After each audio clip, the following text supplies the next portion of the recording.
Xin chào anh em, có rất nhiều clip đã làm về cách cắm switch lên hotspot Kai hoặc hotspot của Caterham hay là các loại hotspot khác. Cái cách cắm ấy thì khả năng là anh em đã nắm được rồi, nhưng mà sau đây mình gọi là có một câu chuyện chia sẻ với anh em là câu chuyện là cậu em cũng khá là thân với mình, lấy của mình khoảng 90 con switch cell này, hàng của JWK. Thì khoảng tuần sau thì cậu em có phản hồi lại là em dùng thì lúc mà có con nhận có con không. Thì mình bảo là switch thì anh có gọi là lấy mà anh và anh chưa dùng lần nào. Thì không hiểu sao lại không nhận. Thế cậu em vẫn cứ thắc mắc, thì mình không biết là có lý do tại sao. Cậu em có mở ra loop qua và có dùng khoảng 1-2 tuần thì mình không nhớ lắm. Mà sau khi mà nhận hàng về thì mình thấy có những con mà nó bị những trường hợp như này, cái trường hợp như là chân đồng này, chân dài chân ngắn này, và cái chân này có con này nó bị còn cong vào như này. Và khi mà cắm nó bị cong vào như này khả năng là không nhận cao này. Đấy, có con nó bị vòm nó bị vắt vào như này. Đấy, những cái con như thế này thì mình sẽ fix một cách rất đơn giản thôi, thì mình chỉ lấy cái nhíp mình bẻ thẳng nó lại thì khả năng nó vẫn dùng được. Nhưng mà những cái con mà nó lại bị thụt vào như này thì mình xử lý làm sao? Thì những con thụt như này khả năng cũng không nhận đâu. Đây mình thử cắm thử để mình test cho mọi người xem. Đây mình cắm vào spec nhá, spec 3 này. Đây mình cắm này khít lắm rồi nha. Đây, nhận. Đây mình thử một con khác. Đây, con này sẽ bóng. Vẫn nhận cơ. Đây, nhận đấy chứ. Nhưng mà đây, con này bị thụt ở bên trong này. Cắm thử vào mình test. Nhận đây. Sao nhỉ? Này làm clip cho anh em ấy. Đây mình thử cái con này bị cong quá. Đây, bé này xem. Con nào cũng nhận này, nó làm gì? Đâu ấy? Đây. Đây, con này không nhận đâu rồi.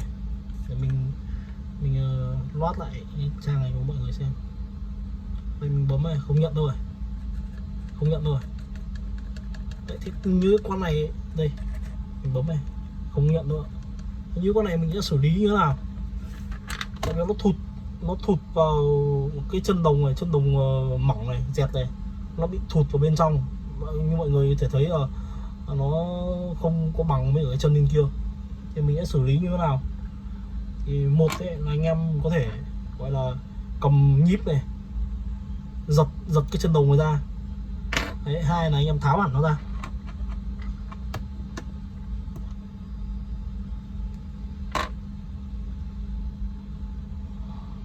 Tháo hẳn ra.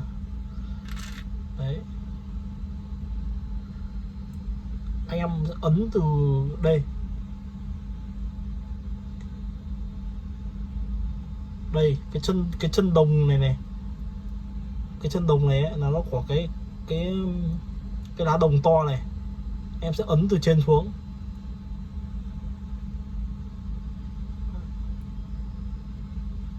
Thôi mình kéo đi. Mình kéo ra nhá. Mình kéo nó ra. Cấp máy chụp.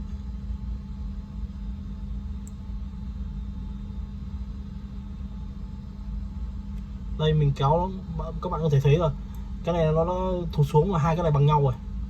Hai này bằng nhau rồi đúng không? Bây giờ mình lắp lại con switch này.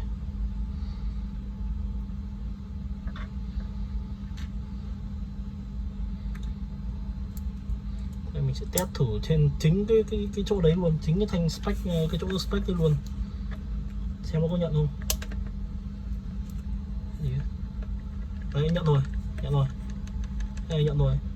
Thế cái nguyên lý của nó là nó làm sao nó hoạt động được? Cơ bản đây là cái chân đồng, hai cái chân đồng này ấy, nó phải tiếp xúc với hai cái chân đồng của hai cái điểm mấu tiếp xúc của hai cái này, hai cái điểm này của cái socket hot shot thì nó mới nhận. Những con khác nào, con này không nhận, con vừa đấy ok rồi nhá. Đây, con này không nhận này. Đấy, mình sẽ test lại. Đây không nhận nha. Đây không nhận này. Đây mình sẽ lại mở ra mà thôi. Mình kéo thẳng đi. Đây, cắm này. Giật chân đồng của tao ơi. Đấy, giật nó bằng nhau. Đấy, và mình lại là cắm lại vị trí cũ. Cắm, anh em lưu ý là cắm hot shot thì phải cắm gọi là, nếu mà có khả năng nhất ấy là phải giữ cái socket hot shot này và cắm thẳng từ trên xuống dưới, không được lệch, và phải hai cái chân đồng mình phải để ý là nó có vào trong hai cái lỗ này không. Đấy, cắm thẳng xuống như mình ấy là ok nhất, không mà nó là cái này nó có bị bung ra. Nếu mà cái này bị bung ra ấy, là fix rất là phiền. Mình có thể câu dây vào đây được, nhưng mà ấy, lại nói chung là mất công, không phải ai cũng có đồ ở nhà mà dùng. Đây mình sẽ test thử con này xem nó nhận chưa. Ô, vẫn không nhận rồi. Ồ, xong rồi. Xem nào. Mình cắm lỏng ra. Ô, ảo thật đấy. Cắm trên mà. Vàng à. Mình phải mở ra xem như thế nào á.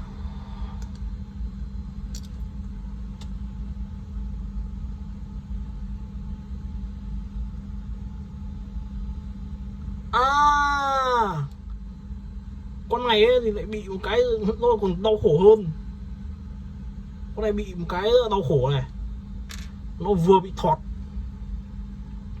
Có là khi mà cắm ấy, ấn nó mạnh quá, đâm ra nó bị thọt cái chân ở bên trong. Nhưng mà đồng thời ấy, cái lá đồng này nó lại bị đập lên cái tốp, đập lên phần tốp này, chắc là khả năng ấn mạnh quá, bật lên phần tốp này, đâm ra nó làm biến dạng cái lá đồng. Các bạn có thể nhìn đấy, đây chẳng như cái lá đồng này nhìn nó bị cái phần tiếp xúc ấy, nó không bị đẩy ra mà nó lại thọt ở bên trong. Như xem như một con switch bình thường này, mình tháo ra. Đây là một con nhận nhá, đây, con nhận bình thường này, đây cắm vào đây thử xem nó nhận bình thường. Đấy, nhận bình thường nha, thì xem cái lá đồng của nó sẽ như thế nào.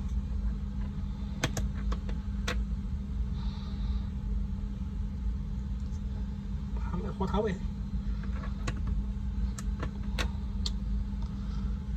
Ui giời ơi. Rồi. Đây, con này lá đồng của nó tròn và đều, nhìn đúng cái hình gọi là hình vát luôn. Còn con này con không nhận thì nhìn cái phần này của nó này. Móng tay của mình kinh quá. Đây, cái phần này nó bị lõm vào bên trong. Còn con này không bị. Con này nó của nó ở từ cái chỗ mà cong xuống ấy là nó đi theo một đường thẳng nha. Còn con này ấy, thì từ chỗ cong xuống ấy thì nó lại bị vát ở bên trong một tí này. Chỉ còn một tí cái này thôi là cái switch nó không nhận rồi. Đấy, hai con này là con nhận bình thường, con này con không nhận. Thế thì mình sẽ fix được nào, cái này mình cũng fix được thôi, chẳng vấn đề gì đâu. Mình sẽ bây giờ mình chơi cái bài này là mình đẩy cái này ra, mình đẩy cho nó cong ra. Đấy, nó cong đều ra như này. Bọn gì đó cây này làm cái chân cái lá đồng này mỏng quá. Chính vì là mỏng quá ấy, đâm ra là bình thường anh em cắm hot swap thì khả năng là cái chân đồng này là nó sẽ bị cong hoặc bị gãy hoặc biến dạng đi. Nhưng mà ông JWK này là ông làm cái chân đồng mỏng quá, đâm ra là cái bottom này ấy, cái nhựa bottom này nó không ôm được vào cái chân này, đâm ra là cái chân này nó bị thọt xuống, thọt lên thọt xuống. Đấy là một cái anh em dùng có thể lưu ý. Nên mình sẽ cắm lại con switch vừa lấy, con mà mình đã fix rồi, thử xem là có được không. không được vậy thôi. Đây mình cắm vào vị trí thanh spec bar to cho anh em dễ nhìn nhá. Ô mẹ vãi đấy quàng hướng dẫn nãy giờ dễ hiểu hơn.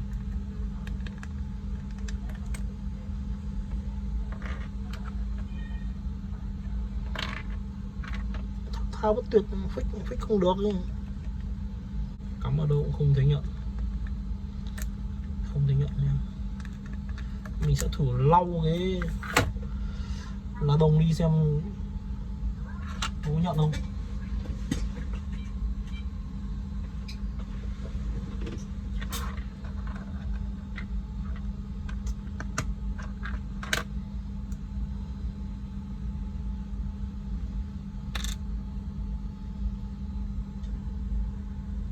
À, khổ lỗi là sau khi mà mình fix ấy thì thật ra nhìn camera nhìn rất là khó, nhưng mà xem nó lấy được led không.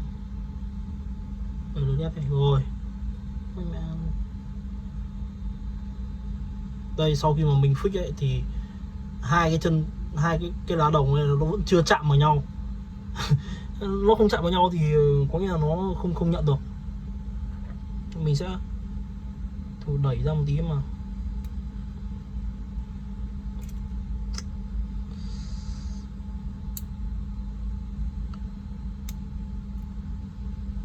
Hai ông này, hai ông đồng lá đồng này, một ông lá đồng to và lầy lầy này, và một ông lá đồng ở bên cứng cứng này nó phải chạm vào nhau.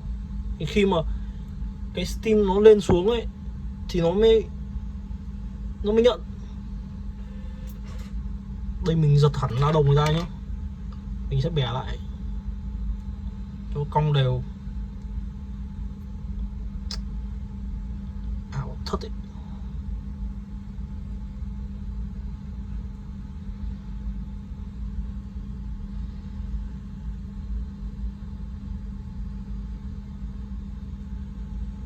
Nói thật ra là chắc cũng không ai mà chơi cái bài mà kiểu fix thẳng vào cái giật cái lá đồng này ra đâu. Chơi trò này là khá là phải nghèo và ít tiền ấy, nên phải chơi kiểu như này, không người ta có switch hỏng vứt bá đi. Đây mình sẽ cắm lại vào đây, cắm vào cái lỗ này. Đấy mọi người có thể thấy là hàng của GTX cây ấy là cái lá đồng này thậm chí còn giật được ra. Còn đâu mà che đi ấy, thì giật ra hơi khó, trừ khi là hàng giã hàn ấy thì cái nhựa xung quanh cái chân của chân đồng này nó bị teo mới giật được ra, chứ hàng GTX cây là hàng mới mà giật được ra là bình thường. Đấy, cắm lại cắm chuẩn cái là chắc là nhận thôi.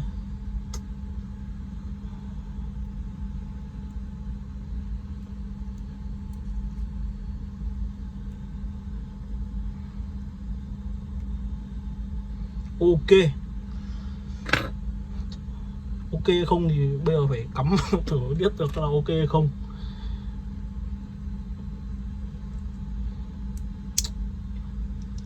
Đấy. Sau khi fix xong thì lá đồng cũng không có tiếng kêu gì gọi là lạo xạo, nghe khó chịu. What the, vẫn đéo nhận mọi người ạ. À, cái chân này nó lại bị thọt vào. Đấy, anh em chỉ cần cắm vào bị lệch một phát thôi nhé là fix cực kỳ khổ luôn. Đấy, nhận rồi, thấy chưa? Đấy,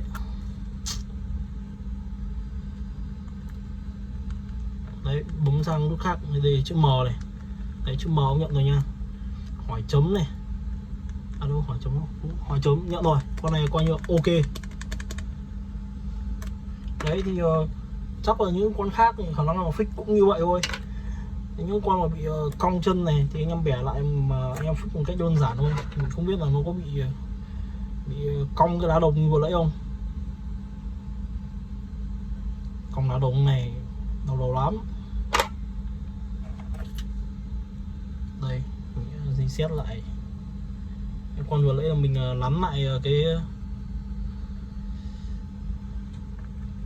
cái chân đồng thôi. Đây lắn lại qua là nó nhận rồi, tại vì nó nó không bị cái chân đồng này này đây, cái chân đồng này nó không bị đẩy lên trên, và cái lá đồng nó không bị đập lên trên top này, nó không bị biến dạng. Mình chỉ cần chỉnh qua cái là ok là có thể dùng được rồi. Nhìn hơi kinh, không đẹp lắm, thật sự là không đẹp lắm, không được như ban đầu. Nếu anh em cắm cẩn thận thì không bao giờ có một trường hợp mà nó như này nó xảy ra. Đây như con này này, thậm chí là còn bị cong mẽ này. Nếu mà ông nào mà fix không cẩn thận ấy là bẻ cái này có thể gãy.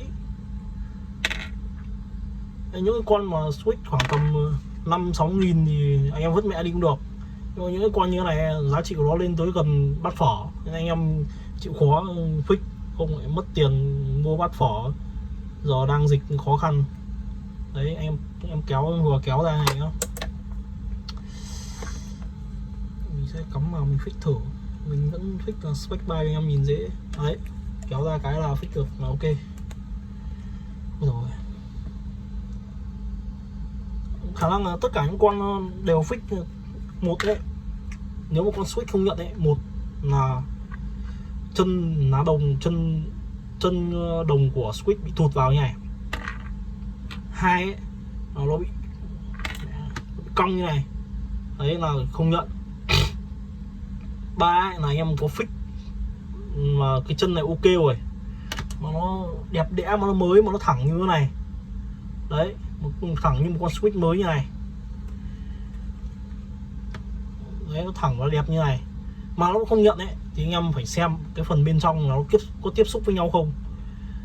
Như con vừa nãy là bị cắm ở cái chân đồng này đẩy lên top, mà đâm ra nó bị làm biến dạng cái lá đồng, là có lên có xuống, steam này có lên có xuống ấy, thì nó không nhận, không tiếp xúc, không nhận, mà nó tiếp xúc với nhau đâu. Tất cả những cái mà fix thì mình gọi là lưu ý cho anh em như thế để anh em đỡ mất tiền. Bát phở, một cái con này bát phở đấy, không phải đơn giản đâu. Cảm ơn anh em đã theo dõi clip ạ.